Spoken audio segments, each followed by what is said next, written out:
नमस्कार, news at one पे आपका स्वागत है और मैं हूं आपके साथ शीतल शर्मा। दोपहर के 1 बज चुके हैं और 1 बजे वक्त तो चलता है इस वक्त तक की तमाम बड़ी खबरें और बड़ी तस्वीरें आपको दिखाने का, और अभी के बाद शाम तक क्या कुछ चर्चाओं में रहेगा, क्या सुर्खियों में रहेगा और क्या आप तक पहुंचाना बेहद ज्यादा जरूरी है, इस पर भी बातचीत करेंगे। लेकिन आज पहली खबर शुरुआत होगी राजधानी दिल्ली से और राजधानी दिल्ली की सियासत से। जी हां, नेताओं के बयान और आपसी घमासान छिड़ चुका है राजधानी दिल्ली के अंदर और नेता एक दूसरे पर जमकर बयान दे रहा है। कोई सीमा नहीं है, कोई लिमिटेशन नहीं है, बस बयान देना है और राजनीतिक लाभ उठाना है। अब फर्जी के सामने अब कहीं ना कहीं और भी चीजें निकल कर आ रही हैं। एक तरफ अरविंद केजरीवाल पर पूर्वांचल के वोटों को फर्जी बताने का यहां पर जो है वो बीजेपी ने तंज कसा है, क्योंकि अरविंद केजरीवाल ने एक बयान पर ये चीजें कही थी कि बाहर से आए हुए वोटर्स यहां पर बसे हुए हैं और बाहर से आए हुए वोटर्स का लाभ यहां पर लिया जा रहा है। बड़ी खबर, दिल्ली चुनाव से पहले आरोप प्रत्यारोप तेज हो चुका है और जैसे जैसे आगे बढ़ते जा रहे हैं वैसे वैसे बयानबाजी हो रही है। बीजेपी अध्यक्ष वीरेंद्र सचदेवा का आप पर तंज कसा है। फर्जी वोटर वाले बयान पर केजरीवाल पर हमला किया है और केजरीवाल ने पूर्वांचल को लेकर यह बयान दिया था। दिल्ली में वो पूर्वांचल का इलाका जो एक बहुत बड़ा इलाका है, बहुत बड़ा प्रभाव दिल्ली की राजनीति में है और दिल्ली की सियासत को लाने और ले जाने में इसकी अहम भूमिका मानी जाती है। फिलहाल अरविंद केजरीवाल के इस बयान को लेकर दिल्ली के अंदर भी जमकर बीजेपी की तरफ से प्रदर्शन हुआ। बीजेपी के कार्यकर्ताओं ने प्रदर्शन किया और ये इस पर जो प्रतिक्रियाएं हैं वो लगातार आ रही हैं। वीरेंद्र सचदेवा हो, उन्होंने प्रतिक्रिया दी है। इसके साथ साथ मनोज तिवारी ने बहुत कुछ कहा है और तो और केंद्रीय मंत्री गिरिराज सिंह ने भी अरविंद केजरीवाल को ही फर्जी बता दिया है। उन्होंने कहा है कि सावधान रहिए, आप तो फर्जी हैं। ये तमाम चीजें, इन तमाम बयानों के बीच अब जो मसाला है वो मिल रहा है और इस मसाले के बाद अब किस तरह की सब्जी बनेगी और कैसा ये व्यंजन तैयार होगा, ये तो आने वाला 8 फरवरी बताएगा, जिस दिन नतीजे निकल कर आएंगे। लेकिन बहुत दिलचस्प सियासत हो चुकी है, एक दूसरे पर वार पलटवार किया जा रहा है और सबसे हैरान करने वाली बात यह है कि चुनाव में अब सिर्फ बयानबाजी हो रही है और निजी टिप्पणियां हो रही है। इस तरह की बयानबाजी से चुनावी लाभ उठाया जा रहा है। एक वक्त था जब सियासत को सिर्फ और सिर्फ पॉजिटिव सियासत के तौर पर देखा जाता था, उसे एक ठोस सियासत के तौर पर देखा जाता था और जनता के मुद्दों को उठाया जाता था, जनता के मुद्दों का हल करने का आश्वासन दिया जाता था। और लेकिन आज एक वक्त ऐसा है जब एक दूसरे पर वार पलटवार हो रहा है, बयानबाजियां हो रही हैं, घमासान हो रहा है। फिलहाल पूर्वांचल को लेकर अरविंद केजरीवाल के बयान के बाद पूरे दिल्ली के अंदर इस वक्त आक्रोश है और बीजेपी इस मुद्दे को भुनाना चाहती है।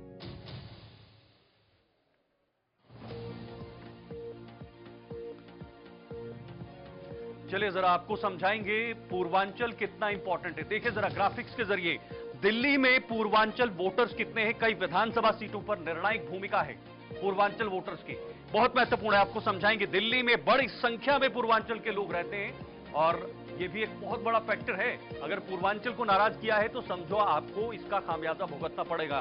कई विधानसभा सीटों पर निर्णायक भूमिका है पूर्वांचलियों की, जो बिहार, उत्तर प्रदेश, उत्तराखंड से वहां पर पहुंचे हुए हैं, प्रवासी हैं और दिल्ली में कामकाज के चलते पहुंचे हैं, तो इनकी निर्णायक भूमिका मानी जा रही है दिल्ली के अंदर। लेकिन अरविंद केजरीवाल का पूर्वांचलियों को लेकर यह बयान कितना घातक साबित होगा, उनकी सियासत के लिए देखना होगा। देखिए दिल्ली में पूर्वांचल वोटर्स कुल 1.5 करोड़ में से 24% वोटर्स पूर्वांचल से हैं। 24% से ज्यादा या मतलब 30% के आसपास वोटर्स हैं, 24% से ज्यादा वोटर्स हैं, यानी लगभग 40 लाख वोटर्स पूर्वांचल से हैं। 1.5 करोड़ वोटर में से 40 लाख वोटर्स जो हैं वो सिर्फ और सिर्फ पूर्वांचल से हैं और पूर्वांचल में कई सारी सीटें हैं। देखिए लगभग 35 सीटों पर पूर्वांचल के वोटर्स हैं और कुल मिलाकर कितनी सीटें हैं, 70 सीटें हैं, वो आप जानते हैं। लेकिन 70 सीटों में से अगर आधी सीटों पर पूर्वांचलियों का वहां पर दबदबा होगा तो जाहिर सी बात है यह बयान कहीं ना कहीं अरविंद केजरीवाल को, सियासत को कुरेद सकता है। 2020 में 5 सीटें बीजेपी को मिली थी, 8 टोटल मिली थी और उसमें 5 सीटें पूर्वांचल से बीजेपी ने हासिल की थी और ये बीजेपी के लिए बड़ी उपलब्धि थी पूर्वांचल से। लेकिन इस बार बीजेपी चाहती है कि पूर्वांचल को समेटा जाए, पूर्वांचल को साधा जाए और देखिए 2020 में 5 सीटें बीजेपी को मिली थी। एक बहुत बड़ी बात है कि अब बीजेपी अपने सहयोगी दलों के नेताओं को भी वहां पर उतारना चाहती है, जिसका एक जो फैक्टर है, जाति फैक्टर है, वो बीजेपी के खाते में गिरे। अब ये लड़ाई और भी गहरी हो चुकी है। कहां कहां पूर्वांचल वोटर्स हैं, ये आपको बताएंगे। करावल नगर, मॉडल टाउन, बुराड़ी, पटपड़गंज, ये ऐसे इलाके हैं जहां पर पूर्वांचल के वोटर्स बसे हुए हैं और जिनका प्रभाव है दिल्ली की राजनीति में, जो बहुत बड़ा इफेक्ट कर सकते हैं। और अगर ये बयान चल जाता है, बीजेपी को इसको भुना लेती है, तो पूर्वांचल के लिए मुश्किल हो जाएगा। उत्तम नगर, बदरपुर, लक्ष्मी नगर, राजेंद्र नगर, ये तमाम ऐसी जगहें हैं जहां पर पूर्वांचल वोटर्स का दबदबा चलता है। भारी मात्रा में यहां पर हैं, आप खुद ही समझिएगा। 35 सीटें हैं जहां पर पूर्वांचल का प्रभाव है। देवली में, पालम में, द्वारका में, विकासपुरी के 50% जो लोग हैं वो पूर्वांचल के हैं। देवली के 50% लोग पूर्वांचल से हैं। अब जाहिर सी बात है, अरविंद केजरीवाल जी आप बयान देंगे तो आप फंस सकते हैं। अब इस बयान को भारतीय जनता पार्टी जोर शोर से तोल दे रही है। देखिए, इसमें जिनका ताल्लुक यूपी, बिहार, झारखंड से, ये तमाम है। ये यूपी से हो सकते हैं, ये झारखंड से हो सकते हैं और ये बिहार से हो सकते हैं। ये जो प्रवासी हैं अपने कामकाज के चलते, लेकिन उनका वोटर जो आईडी है, वोटर कार्ड जो है, वो दिल्ली का है। ऐसे में वो पूर्वांचल में रहने वाले या बसने वाले लोग हैं। अब उन पर सियासत तेज हो गई है। आज भारतीय जनता पार्टी ने भी जमकर प्रदर्शन किया दिल्ली के अंदर। अरविंद केजरीवाल को सुनिएगा जरा।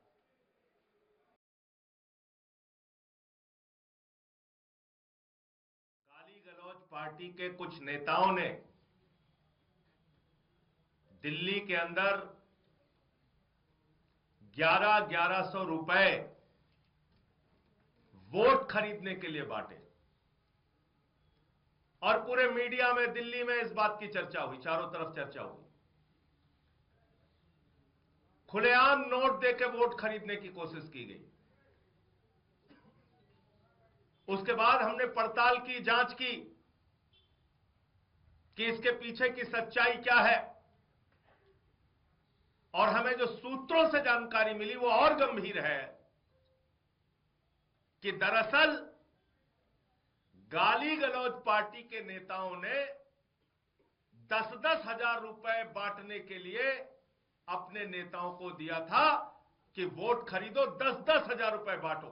दूसरा, हमने कहा 15 दिसंबर से कल तक 13,000 नए वोट बनने के लिए, 1 लाख वोट की असेंबली है, छोटी सी असेंबली है, उसमें 13,000 नए लोग कहां से आ गए? 15 दिन में कहां से आ गए? पिछले 15 दिन में 13,000 नए वोट बनने की एप्लीकेशन आई है। जाहिर तौर पे ये यूपी और बिहार से ला के, यूपी आसपास के स्टेट से ला के फर्जी वोट बनवा रहे हैं ये लोग। तो हमने उनको ये कहा कि इस तरह के लार्ज स्केल पे एडिशन और डिलीशन हो रही है, तो 23,000 ये और 5,500 ये, 18.5% वोट अगर किसी विधानसभा की इधर से उधर कर दी जाएंगी तो फिर चुनाव थोड़ी है, फिर तो केवल तमाशा है, नाटक है। और आम आदमी पार्टी का एक पुराना इतिहास रहा है उत्तर प्रदेश, बिहार, झारखंड के लोगों का, प्रवासी लोगों का अपमान करने का। कई बार नेचुरल जो आपकी नीयत होती है वो दिखती है बाहर। मगर आज मैं पूछना चाहता हूं अरविंद केजरीवाल, आपने हिम्मत कैसे किया पूर्वांचल के लोगों को, उत्तर प्रदेश, बिहार के लोगों को फर्जी कहने का? फर्जी आप हैं, फर्जी आपके वादे हैं अरविंद केजरीवाल, आम आदमी पार्टी। फर्जी आपके होर्डिंग है, फर्जी आपके आचरण है, फर्जी आपकी नीयत है। इलीगल बांग्लादेशी घुसपैठियों और रोहिंग्यास को ला करके फर्जी वोट बनवाते रहे। आज जब लोगों ने शिकायत की तो आपको जलन हो रही है।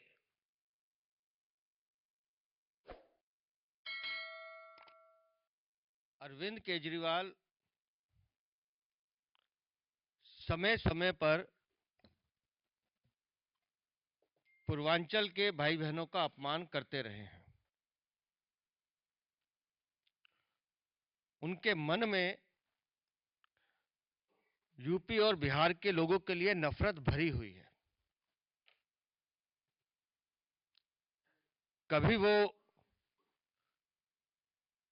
बिहार और यूपी वालों को शिक्षा व्यवस्था पर बोझ बताते हैं,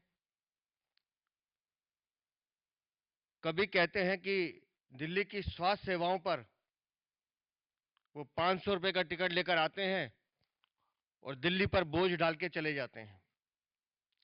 और आज तो उन्होंने हद कर दी कि हमारे पूर्वांचल के भाई बहनों को नकली वोटर तक कह दिया। एक सच्चाई है कि आदमी कितनी भी चतुराई कर ले, पर मन का चोर काला सच जुबान पर ले ही आता है।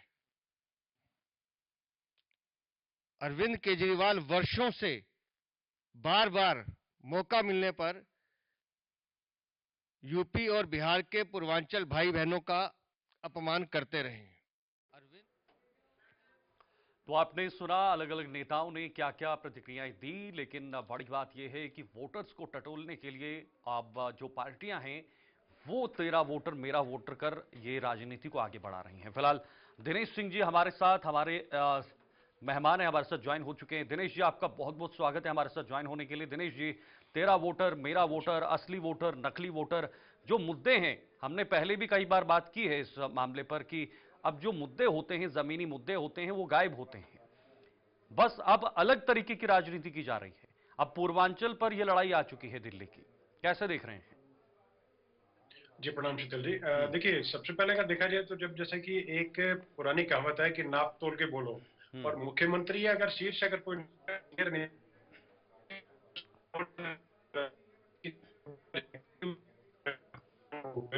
पड़ता सीधे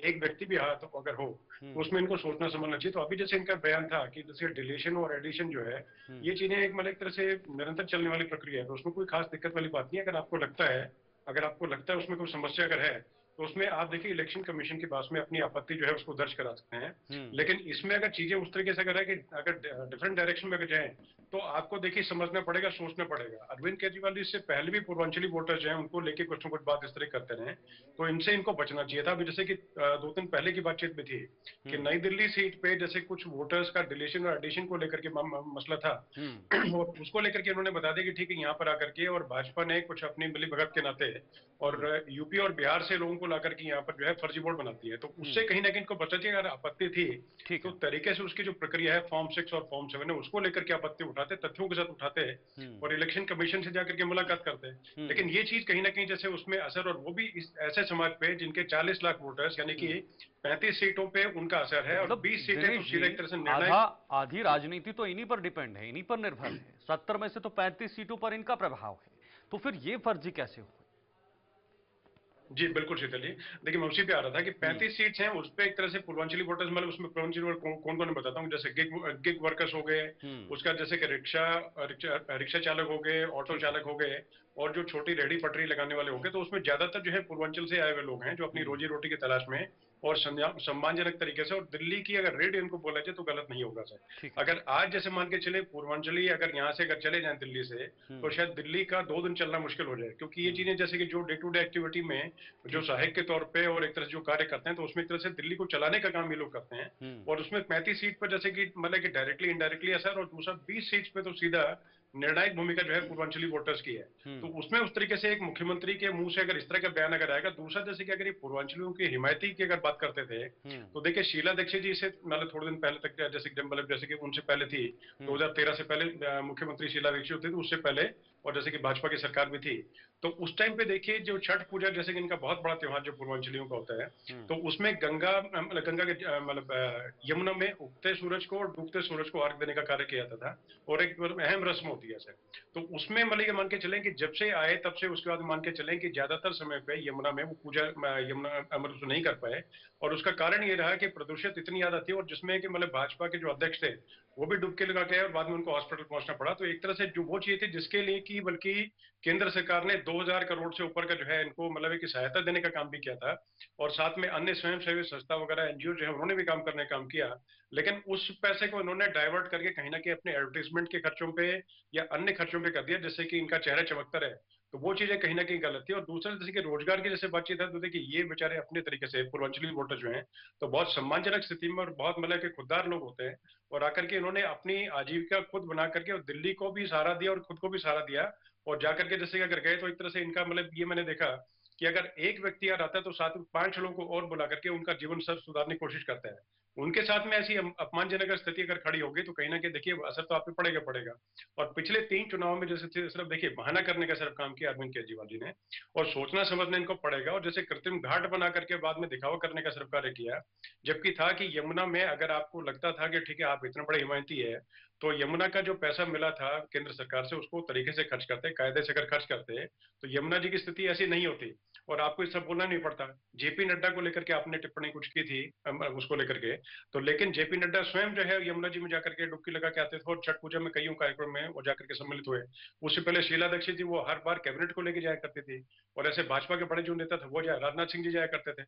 तो इस तरह की चीजों को लेकर के कहीं ना कहीं जो चीज आधारहीन चीजों को अगर बोला जाएगा तो उसमें फर्क देखिए पड़ेगा पड़ेगा। तो सारी कोरी राजनीति सिर्फ इस तरीके से ना करें कि जिससे कि आप पे स्वयं पे कुछ फर्क पड़े। तो मुझे लगता है कि कहीं ना कहीं या तो है कि इनका जैसे एक तरह से स्ट्रेस में बहुत जाते हैं या बहुत टेंशन में है कि इनके मुंह से निकल गया या क्या हो गया पता नहीं। और उसी तरीके से इनके एक और मतलब है कि बड़े कद्दावर एक नेता हैं जिन्होंने रिसेंटली भी ज्वाइन किया, तो उन्होंने बोला कि पूर्वांचल मतलब कि यूपी और बिहार के लोग जो है थोड़ा सुस्त होते हैं ऐसे, और उस तरीके से वो काम नहीं करते। तो इस तरह की चीजों से कहीं ना कहीं बचना चाहिए।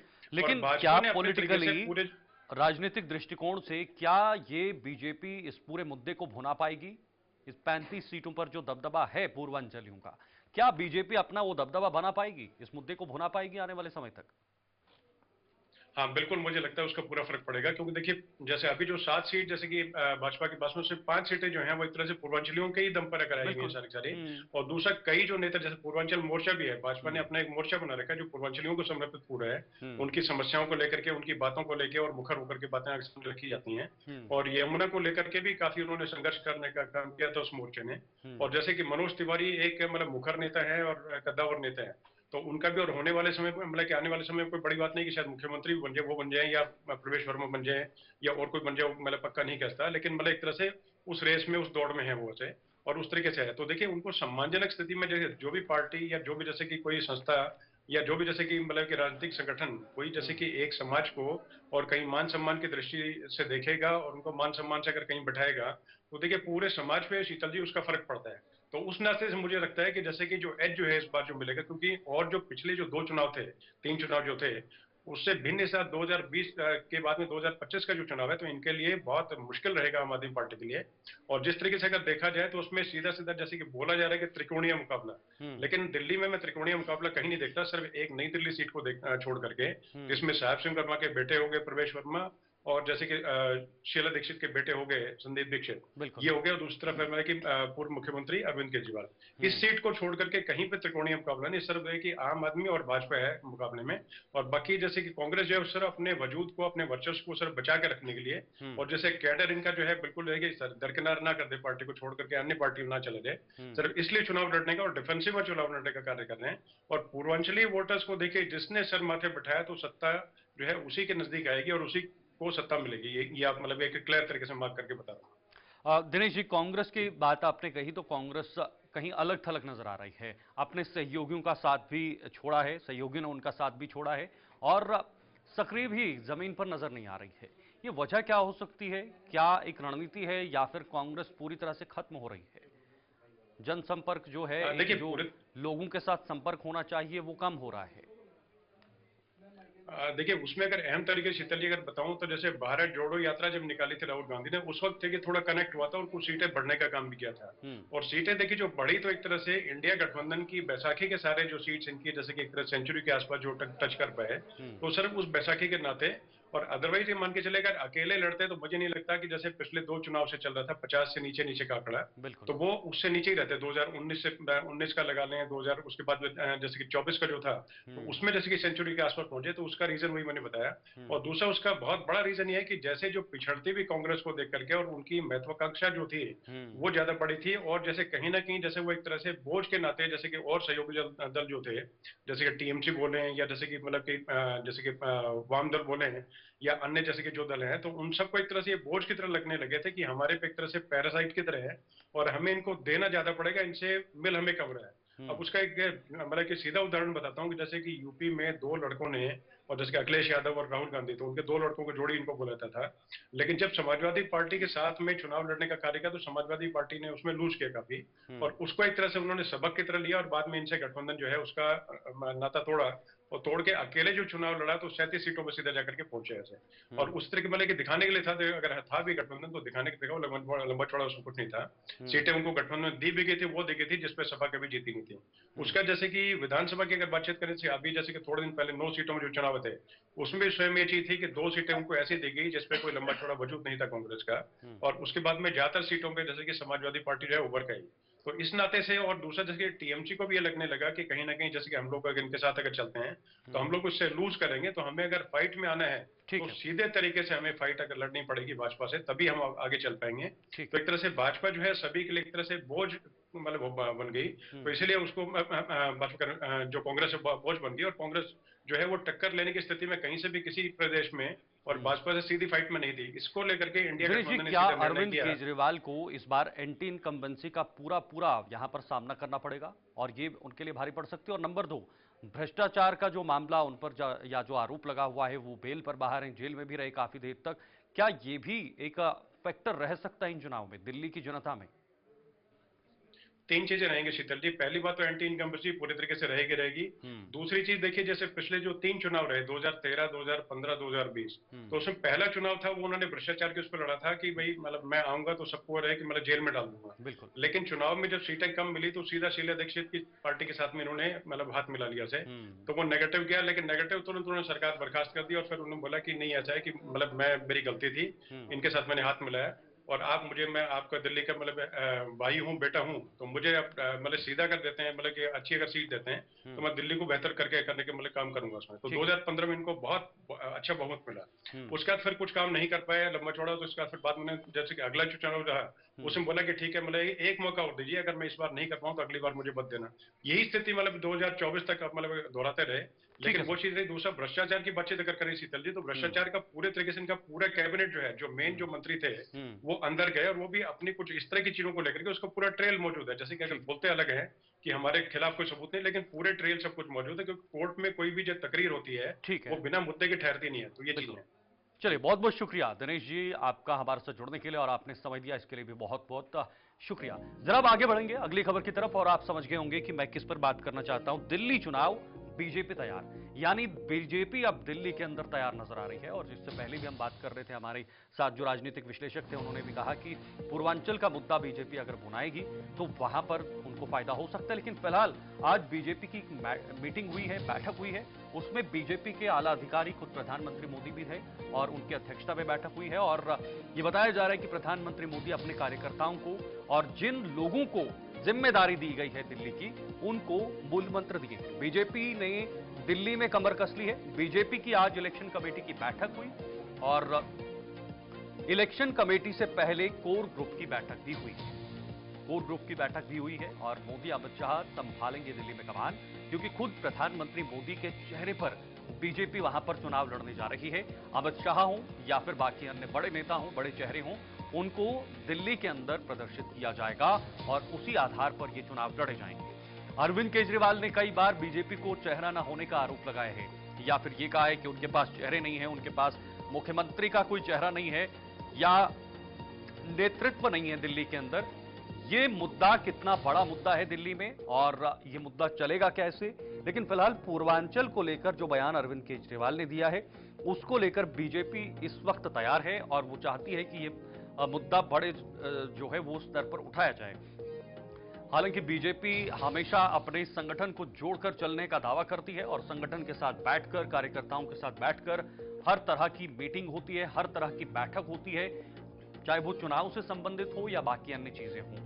एक डिसिप्लिनरी वे में भारतीय जनता पार्टी अपने आप को आगे चलाने का दावा करती है। बीजेपी के लिए दिल्ली में राह बहुत मुश्किल है, क्योंकि पिछले 25 सालों से ज्यादा से भी बीजेपी की सरकार दिल्ली में नहीं बनी है। जब सुषमा स्वराज थी वहां पर मुख्यमंत्री, उसके बाद लगातार कांग्रेस से शीला दीक्षित के नेतृत्व में सरकार बनती गई और उन्हें मुख्यमंत्री बनाया गया। उसके बाद 2012 में अचानक से एक नई नवेली पार्टी यानी आम आदमी पार्टी बनती है। इसका गठन अरविंद केजरीवाल ने किया था, जो लोकपाल बिल को लेकर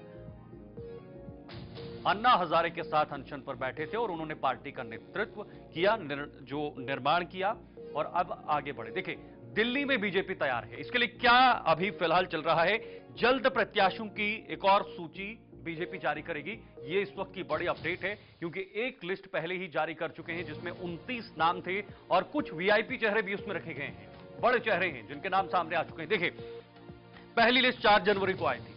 आज से ठीक 4 से 5 दिन पहले भारतीय जनता पार्टी की एक लिस्ट आ चुकी है, 29 नाम जिसमें है, जैसे मैंने आपको पहले ही जानकारी दी। पहली लिस्ट में 29 प्रत्याशियों के नाम रखे गए हैं, यानी 29 प्रत्याशी पहली लिस्ट में हैं जो इन चुनाव के लिए तैयार हो रहे हैं। इसमें कुछ दिग्गज नेता हैं, चाहे वो अरविंदर सिंह लवली हो या परवेश वर्मा हो। 29 उम्मीदवारों की सूची में 13 उम्मीदवारों को रिपीट किया है, 13 उम्मीदवारों को रिपीट किया है, यानी जो पिछले चुनाव में भी थे और इन चुनाव में भी वो चुनाव लड़ेंगे। 13 ऐसे प्रत्याशी हैं जिनको रिपीट किया। देखिए, इसमें बहुत इंटरेस्टिंग फैक्टर है, 7 नेता आम आदमी पार्टी और कांग्रेस छोड़कर बीजेपी में शामिल हुए थे। 7 नेता कांग्रेस, आम आदमी पार्टी या अन्य दलों से छोड़कर जो भारतीय जनता पार्टी में ज्वाइन हुए हैं वो 7 है। गांधीनगर से अरविंदर सिंह लवली को टिकट दिया है और ये अरविंदर सिंह का जो नाम है ये छोटा नाम नहीं है, ये बहुत बड़ा नाम है। ये कांग्रेस के प्रदेश अध्यक्ष रह चुके हैं, लेकिन कांग्रेस से छोड़ने के बाद इन्होंने सीधे बीजेपी में एंट्री कर दी और बीजेपी में एंट्री करने के बाद अब उन्हें गांधीनगर से जो है वो मैदान में उतारा है। गांधीनगर से इन्हें टिकट दी गई है, जो बहुत अपने आप में इंपॉर्टेंट है। ये भी एक बहुत बड़ा चेहरा है और इसके साथ साथ और कई चेहरे हैं जिन्होंने भारतीय जनता पार्टी की तरफ से मौका दिया गया है। रमेश भिधोड़ी हैं, वो भी एक बहुत महत्वपूर्ण सीट से चुनाव लड़ रहे हैं। और देखिए, आतिशी के खिलाफ रमेश भिधोड़ी हैं, यानी आतिशी जो मुख्यमंत्री हैं इस वक्त, आम आदमी पार्टी की तरफ से उन्हें मुख्यमंत्री बनाया गया था। जब अरविंद केजरीवाल जेल से बाहर आए तो उन पे कई सारे नियम लागू हुए कि आप ऑफिस नहीं जा सकते, आप फाइल्स पे साइन नहीं कर सकते, यानी कोई भी आधिकारिक काम जब अरविंद केजरीवाल नहीं कर सकते थे तो जाहिर सी बात है दिल्ली के काम रुक जाने थे। और सरकार या फिर अरविंद केजरीवाल नहीं चाहते थे कि दिल्ली के काम रुक जाएं, क्योंकि चुनाव होने थे। ऐसे में उन्होंने इस्तीफा दिया और आतिशी को वहां पर मुख्यमंत्री बनाया।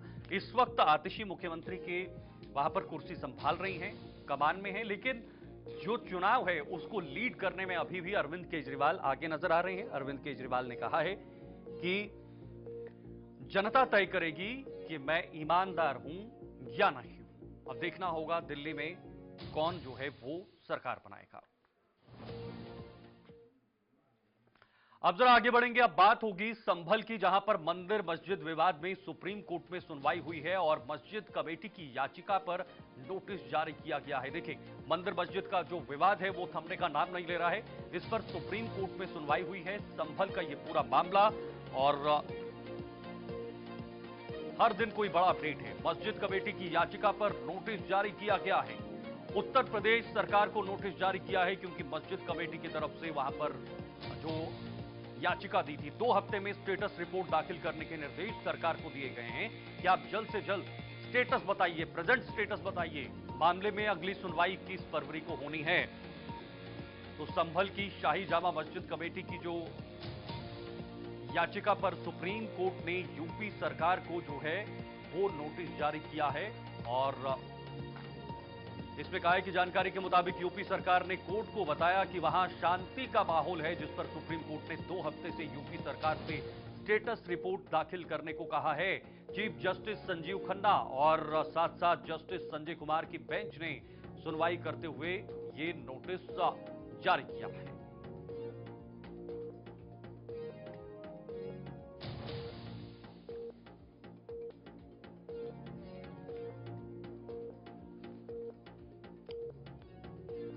तो देखिए, मस्जिद कमेटी ने मस्जिद की सीढ़ियों प्रवेश द्वार के पास स्थित निजी कुएं के संबंध में यथास्थिति बनाए रखने का आदेश देने की मांग को लेकर सुप्रीम कोर्ट का रुख किया है। उन्होंने इसमें याचिका में रखा है कि जो सीढ़ियां हैं और प्रवेश द्वार हैं उसके पास में एक कुआं है, जो एक निजी कुआं है, पर्सनल है, और उसको यथास्थित बनाए रखा जाए, यानी वैसा ही रखा जाए जैसा है। इसमें कमेटी की अर्जी में कहा गया था कि सुप्रीम कोर्ट की अनुमति के बिना जिला प्रशासन इस संबंध में कोई कार्रवाई या कदम ना उठाए। ये सुप्रीम कोर्ट की अनुमति के बिना कहा गया था कि कोई मुद्दा ना उठाएं। जानकारी के मुताबिक इस मामले में अगली सुनवाई 21 फरवरी को होगी। सुप्रीम कोर्ट ने नगर पालिका द्वारा कुएं के पास पूजा की इजाजत दिए जाने के आदेश पर भी रोक लगा दी गई है। तो 2 हफ्ते में स्टेटस देने की मांग की गई है। ये यहां पर नोटिस जारी किया है कि 2 हफ्ते में फटाफट आप अपना स्टेटस दे दीजिएगा। ये उत्तर प्रदेश सरकार को नोटिस जो है वो जारी किया है सुप्रीम कोर्ट में, क्योंकि सुनवाई हुई संभल में जो मंदिर मस्जिद का मामला निकलकर सामने आया था। विजेंद्र सिंह हमारे साथ, हमारे सहयोगी लगातार संभल को लेकर अपडेट कर रहे हैं और अभी फिलहाल हमारे साथ जुड़े हुए हैं। विजेंद्र, आप बने हुए हैं संभल में और पल पल की जानकारी हमारे दर्शकों को दे रहे हैं। आज जो सुप्रीम कोर्ट में जो सुनवाई हुई है, जरा पूरा डिटेल में बताइए कि क्या कुछ निकलकर सामने आया है। जी बिल्कुल शीतल, मैं बता दूं, जिस तरह से आपने देखा 24 नवंबर को जो हिंसा हुई, उसके बाद लगातार जिस तरह से संभल की जो तस्वीरें थी वो पूरे भारत के साथ साथ पूरे देश में देखी और लगातार इसको लेकर जो हमारा जिला न्यायालय संभल का, वहाँ भी सुनवाई चल रही है और 5 मार्च वहाँ पर है सुनवाई के लिए, आगे भी सुनवाई। लेकिन प्रबंधन जो कमेटी है वो सुप्रीम कोर्ट गई थी और आज सुप्रीम कोर्ट में इसको लेकर सुनवाई हुई है। उसको लेकर जहां जो चीजें थी, जैसे जो कुआं है उसको लेकर मैं आपको बता दूं शीतल, जो कुआं है बिल्कुल शाही जामा मस्जिद के किनारे पर है और आधा कुआं कूप जो है वो बिल्कुल दिखाई देता है और जिसको पाट दिया गया है। और उसके बाद उसी को लेकर के इसमें ये दावा किया जा रहा था और उसको लेकर एक जो स्थानीय नगर पालिका द्वारा एक नोटिस दिया गया था, उसके लिए भी सुप्रीम कोर्ट ने बोला है कि उस पर भी कोई अमल ना किया जाए और जब तक कोई अगला निर्णय नहीं आता है तब तक यथास्थिति रहेगी। कूप को लेकर भी और हरिहर मंदिर होने का जो दावा किया गया है कूप को लेकर, उसको भी। तो अब ऐसा लगता है कि लगातार जैसे सर्वे हुआ था, सर्वे रिपोर्ट को लेकर के सुप्रीम कोर्ट का आदेश आया था कि अग्रिम आदेश तक कोई भी उस पर कोई चीज रखी नहीं जाएगी, कोई भी उस पर निर्णय नहीं होगा और रिपोर्ट भी नहीं खोली जाएगी। तो लगता है इसको लेकर भी सुप्रीम कोर्ट ने अपना अगला कदम क्या होगा ये आने वाला समय बताएगा। लेकिन फिलहाल के लिए यथास्थिति बनाए रखने और नोटिस पर अमल न करने के लिए भी सुप्रीम कोर्ट द्वारा किया गया है। बिल्कुल, जो मुस्लिम की तरफ से याचिका दी गई थी उसमें क्या कुछ लिखा गया था और जो कुएं की बात हो रही है, क्या वो कुआं जो है वो निजी है, पर्सनल है, उस वजह से उन्होंने कहा कि यथास्थिति इसको बनाए रखे जाना चाहिए, जैसा है वैसा रहे? देखिए शीतल, जिस तरह से प्रशासन लगातार संभल में 24 नवंबर के बाद कार्रवाई कर रहा है, तो कूपों की अगर बात की जाए तो जिलाधिकारी हों या फिर जो हिंदू पक्ष के पक्षधर हैं, उन्होंने कह चुके हैं कि 68 तीर्थ 52 सराय और 19 कूप संभल में है। लगातार कूपों का काम भी चल रहा है। अगर इस कूप की बात करें जो हरिहर मंदिर होने का दावा किया जा रहा है मस्जिद के बराबर, तो ये आधा कूप जो है वो पूरा ढका हुआ है और कूप का कुछ हिस्सा जो है बिल्कुल नाली के बराबर है। जी ठीक है विजेंद्र, बहुत बहुत शुक्रिया आपका हमारे साथ जुड़ने के लिए और ये जानकारी पहुंचाने के लिए। बहुत बड़ी बात है कि फिलहाल सुप्रीम कोर्ट ने अपना निर्देश दिया है। फिलहाल देखिए, किसान आंदोलन में सुप्रीम कोर्ट में सुनवाई किसान आंदोलन पर। किसान आंदोलन पिछले कई दिनों से चल रहा है, लगभग 1 साल हो गया है और ये लगातार आगे बढ़ रहा है। अब फिलहाल सुप्रीम कोर्ट में किसान आंदोलन पर सुनवाई होनी है। ये बहुत महत्वपूर्ण सुनवाई जो है वो मानी जा रही है, क्योंकि डल्लेवाल पिछले कई दिनों से लगातार डटे हुए हैं और आमरण अनशन पर बैठे हुए हैं। और देखिए, किसान नेता डल्लेवाल पर ये सुनवाई होनी है। अब सुप्रीम कोर्ट क्या इस सुनवाई में क्या सुनवाई होगी और उसके बाद फैसला क्या होगा, आउटकम क्या होगा, ये बड़ी बात है। शंभू बॉर्डर पर भी कोर्ट जो है वो फैसला सुनाएगी, क्योंकि शंभू बॉर्डर को खुलवाने का वहां पर जो याचिका थी वो दायर की गई थी। पीएम मांगे माने तो आंदोलन छोड़ दूंगा, डल्लेवाल ने कहा है कि प्रधानमंत्री जब तक नहीं इस बात पर बोलेंगे, जब तक नहीं वो संज्ञान लेंगे, जब तक नहीं वो हमारी मांगे मानेंगे, तब तक मैं ये जगह ना छोड़ूंगा, ये आंदोलन भी नहीं छोड़ूंगा और अनशन को भी नहीं छोड़ूंगा, वो भी लगातार बना रहेगा। सुप्रीम कोर्ट की कितनी अहम भूमिका अब इस पूरे आंदोलन को लेकर बनेगी, ये देखना होगा। और सुप्रीम कोर्ट के जो भी फैसले होंगे वो जाहिर सी बात है यहां पर किसानों को मानने पड़ेंगे। और क्या सुप्रीम कोर्ट यहां पर केंद्र सरकार को और किसानों को एक साथ लेकर, एक तराजू में लेकर दोनों को बराबरी करने की या बैलेंस करने की इस मुद्दे को कोशिश करेगी, ये बड़ा सवाल है। फिलहाल सुनवाई होनी है और सुनवाई के बाद फैसले का भी इंतजार रहेगा। फिलहाल डल्लेवाल बने हुए हैं, मोर्चे पर डटे हुए हैं। पंजाब सरकार ने यह साफ कर दिया है कि हम किसी भी तरह का वहां पर कोई भी दबाव नहीं बनाना चाहते हैं। हालांकि दूसरी तरफ अगर डल्लेवाल को कुछ होता है तो वहां पर जो लॉ एंड ऑर्डर जैसी सिचुएशंस है वो भी बिगड़ जाएंगी। और उन तमाम चीजों को देखते हुए अब सुप्रीम कोर्ट का यहां पर जो रोल है वो अहम माना जा रहा है। किसान नेता हमारे साथ कमलेश यादव फिलहाल इस वक्त हमारे साथ जुड़े हुए हैं। कमलेश जी, बहुत बहुत स्वागत है जुड़ने के लिए। Kamlesh ji, sir, supreme court में सुनवाई होनी है किसान आंदोलन को लेकर। जी सर। हम लोग अपने देश के प्रधानमंत्री और गृह मंत्री से कई बार वार्ता भी की गई, आप लोगों ने कई बार दिखाया भी है। और किसान नेता डल्लेवाल लगभग आज 45 से 46 दिन हो गए, 26 तारीख से बराबर वो आमरण अनशन पर हैं। सरकार के द्वारा कोई अभी तक ऐसा निर्णय नहीं लिया गया जिससे हम सभी और किसान नेता डल्लेवाल को किसी प्रकार की राहत मिल जाए, जिसके लिए आज हम लोगों की जो उच्च न्यायालय में सुनवाई चल रही है उस पर भी हम लोगों का जवाब जाएगा। और उत्तर प्रदेश के जितने भी किसान लीडर हैं सभी लोगों ने मिलकर आज संयुक्त किसान मोर्चा का समर्थन देने के लिए तैयारी कर ली है। आज राकेश टिकैत जी और तमाम हमारे उत्तर प्रदेश के जितने किसान नेता हैं सभी लोग मोर्चे का सहयोग और समर्थन देने जा रहे हैं। बिल्कुल। क्या डल्लेवाल का अभी क्या रवैया है, क्या कहते हैं? क्या उनका कहना है कि मैं तब तक ना उठूंगा जब तक ना प्रधानमंत्री इस मुद्दे का संज्ञान लेंगे, वो मांगे मानेंगे, या फिर गृह मंत्री इस पर बात नहीं करेंगे, कृषि मंत्री कोई बात नहीं करेंगे? क्या तब तक ऐसे ही वो अपने आंदोलन पर बने रहेंगे, अपनी जगह पर बने रहेंगे, या सुप्रीम कोर्ट का जो फैसला होगा वो माननीय होगा? देखिए, उच्च न्यायालय का हम समर्थन करते हैं। उच्च न्यायालय जो भी आदेश करेगा उसका हम सभी लोग वो मान्य होता है। लेकिन किसान नेता डल्लेवाल आज इस देश के लिए एक मिसाल बन के तैयार हुए हैं। जो उन्होंने समर्पण किया, जो संघर्ष कर रहे हैं, जो अपने जीवन को उन्होंने इतनी बड़ी कठिनाइयों से झेला है, हम उनके साथ हैं और पूरा देश उनके साथ है। वो जो चाहेंगे उनके साथ हम लोग संघर्ष करने के लिए तैयार हैं। उन्होंने अपने जीवन को हम किसानों के लिए, मजदूरों के लिए दांव पर लगा दिया है। इससे ज्यादा और क्या कहा जा सकता है।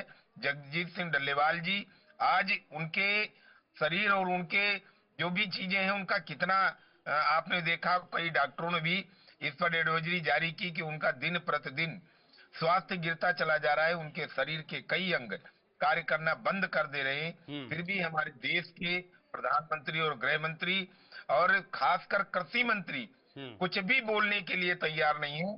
एक देश का अन्नदाता, ये देश का किसान आज भूख हड़ताल पे हो और देश के लेकिन प्रधानमंत्री और कमलेश गृह जी, मंत्री वजह क्या है तमाम कि इधर इधर उधर अपने वजह क्या है कि सरकार जो है वो फ्रंट फुट पर नहीं आना चाहती है, आगे नहीं आना चाहती है, कोई इस पर कुछ बोलना नहीं चाहता है?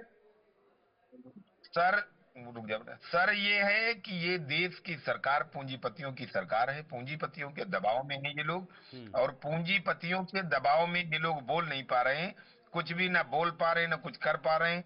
इनको देश के किसान से प्यार नहीं है, इनको देश के अन्नदाता से कोई प्यार नहीं है। इनको ना ये किसान दिखता है, ना मजदूर दिखता है। और देश में किसानी की गिरते हुए स्तर को ये लोग नहीं ध्यान दे रहे हैं। ये लोग व्यापारियों के साथ हैं, बड़े बड़े पूंजीपतियों के दबाव में हैं। इसीलिए हमारे देश के प्रधानमंत्री और गृह मंत्री कोई जवाब नहीं दे पा रहे हैं। ठीक है, बहुत बहुत शुक्रिया कमलेश जी हमारे से जुड़ने के लिए और ये बहुमूल्य बातें बताने के लिए। अब नजरें सबकी इस पर बनी हैं कि आखिर सुप्रीम कोर्ट का किसानों को लेकर क्या फैसला होगा। अब आपको सीधे लिए चलते हैं टनकपुर, जहां पर इस वक्त उत्तराखंड के मुख्यमंत्री पुष्कर सिंह धामी संबोधन कर रहे हैं। कोई पर्व ऐसा नहीं होता है, कोई कार्यक्रम ऐसा नहीं होता है, या कोई भी अवसर मुझे मिलता है तो मैं कोशिश करता हूं कि प्रत्येक माह आप सबके बीच में आऊं, 1 महीने में, 2 महीने में, किसी न किसी कार्यक्रम के माध्यम से आप सबसे भेंट करूं। लेकिन आज चूंकि नगर निकाय के चुनाव प्रारंभ हो गए हैं तो मैंने सोचा कि चूंकि मैं आप सबके आशीर्वाद से विधानसभा में यही चंपावत, यही टनकपुर, यहीं का मैं प्रतिनिधि हूं एक विधायक के रूप में, आप सबने मुझे बनाया है, तो मैंने सोचा कि सबसे पहले शुरुआत मां पूर्णागिरी के धाम से, मां शारदा के तट से टनकपुर से करें, क्योंकि मां पूर्णागिरी के आशीर्वाद से लगातार प्रदेश विकास में आगे बढ़ रहा है। आज पूरे देश के अंदर अनेक क्षेत्रों में हमारा उत्तराखंड देश के श्रेष्ठ राज्यों में हमारी गिनती हो रही है।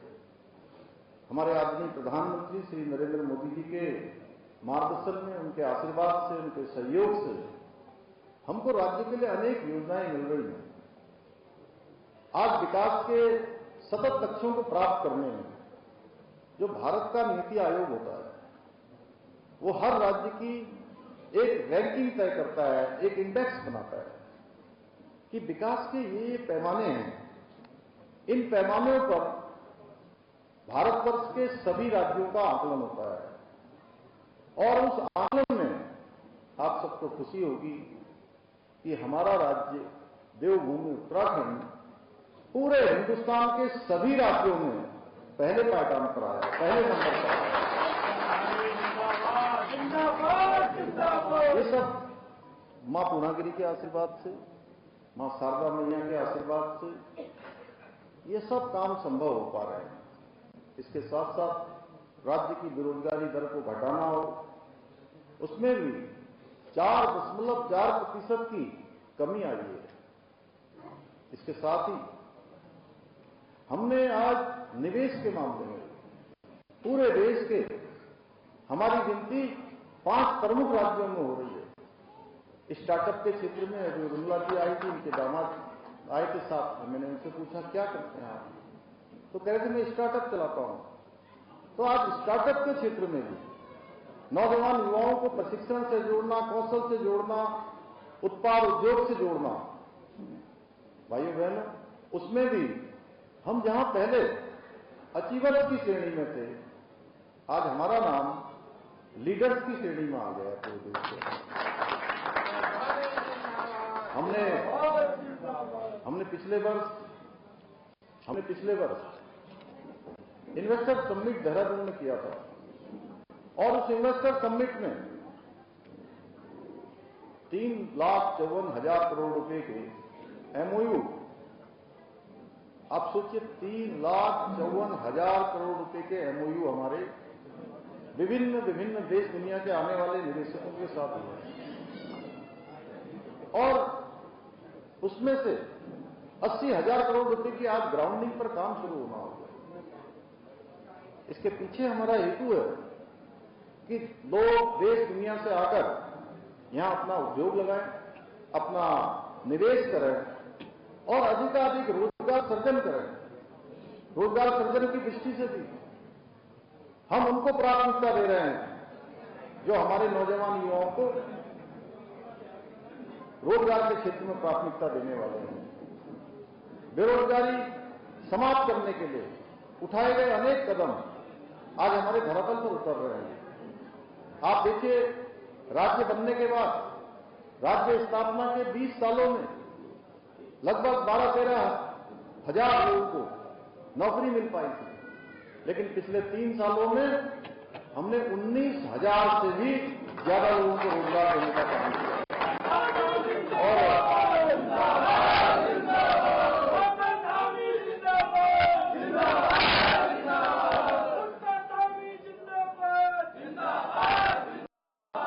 अभी 2 दिन पहले मेरे पास एटीआई जो हमारा जहां पर पीसीएस के चुने हुए अभ्यर्थियों की ट्रेनिंग होती है, उस इंस्टीट्यूट के डायरेक्टर श्री बीपी पांडे जी आए थे।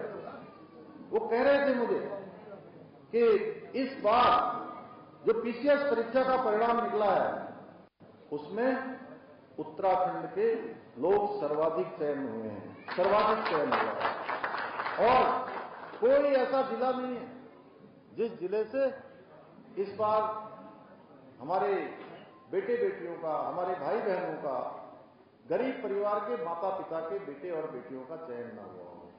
हमारा इस चंपावत जनपद भी है, यहां से भी चयन हुआ है, पिथौरागढ़ से भी हुआ है, बागेश्वर से भी हुआ है, अल्मोड़ा से भी हुआ है। मैं टेहरी गया था, टेहरी से भी 10 से ज्यादा लोग चयन हुए हैं। उत्तरकाशी हो, हमारा चमोली हो, पौड़ी जनपद हो, हरिद्वार, उधम सिंह नगर, नैनीताल, कोई जगह ऐसी नहीं बची और टनकपुर से भी हमारे यहां से भी चयन हुए हैं। प्रबुद्धजन सम्मेलन में पुष्कर सिंह धामी उत्तराखंड के मुख्यमंत्री इस वक्त संबोधन कर रहे थे और ये संबोधन आपने सुना है। फिलहाल वक्त एक छोटे से ब्रेक का है, लेकिन ब्रेक के बाद भी खबरों का सिलसिला जारी रहेगा।